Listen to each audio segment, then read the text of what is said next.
Hello everyone, আশা করছি সবাই ভালো আছেন। প্রতিদিনের এই ব্যস্ত জীবন ইট পাথরের খাঁচা থেকে মুক্তি পেতে আজ আমি চলে এসেছি সুন্দর একটি জায়গায়। আজকে আমি ঘুরে দেখাবো শিকারপুর পার্ক এবং এখানকার সৌন্দর্য। যারা এখনো এখানে আসেননি তারা ভিডিওটি দেখলে বুঝতে পারবেন ঘুরতে আসার জন্য জায়গাটা কেমন। সো আর দেরি না করে চলুন শুরু করা যাক আজকের ব্লগ। আমার বাড়ির কাছে থেকে একটা টোটো নিয়ে চলে এসেছি করিমপুর, আর করিমপুর থেকে সরাসরি চলে আসলাম আমরা শিকারপুর। শিকারপুরের রাস্তাটা অনেক সুন্দর, আর এখানে কাপাল বাইক রাইড করার জন্য পারফেক্ট জায়গা।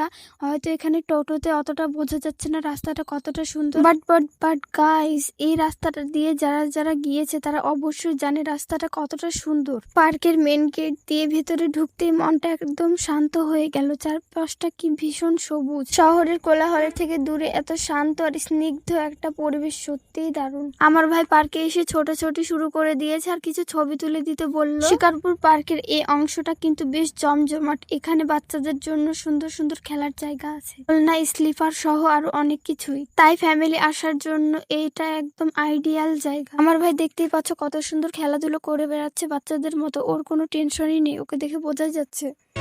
वो जो मिल गया उसे याद रख, जो नहीं मिला उसे भूल जा।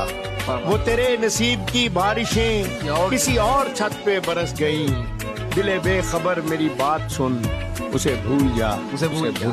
পার্কের মাঝখানের এই লেকটা পুরো পরিবেশের সৌন্দর্যের জন্য আরো বাড়িয়ে দিয়েছে। অনেক তো হলো ঘোরাঘুরি, এবার আমরা বাড়ি যাব। তো বাড়ি যাওয়ার সময় কিছু তো খেতে হবে, তাই এসেছি আইসক্রিমের দোকানে।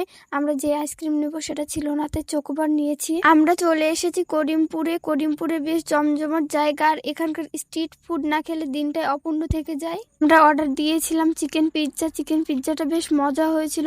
আর অর্ডার দিতাম বার্গার, কিন্তু বার্গারের জন্য ব্রেড ছিল না, তাই বার্গারটা পাওয়া যায়নি। রাস্তার ধারে স্টল থেকে নেওয়া গরম গরম চিকেন মোমো সাথে ঝাল ঝাল চাটনি, উফ, স্বাদের কথা আর কি বল। খাওয়া দাওয়া শেষে আজকের মতো এখানে ইতি টানছি। আমরা করিমপুর থেকে বাড়ি চলে এসেছি। বাড়ি ফিরতে আমাদের অনেকটাই রাত হয়ে গেছিল। করিমপুর থেকে বাড়ি ফেরার সময় আমরা এনেছি আইসক্রিম আর মিষ্টি।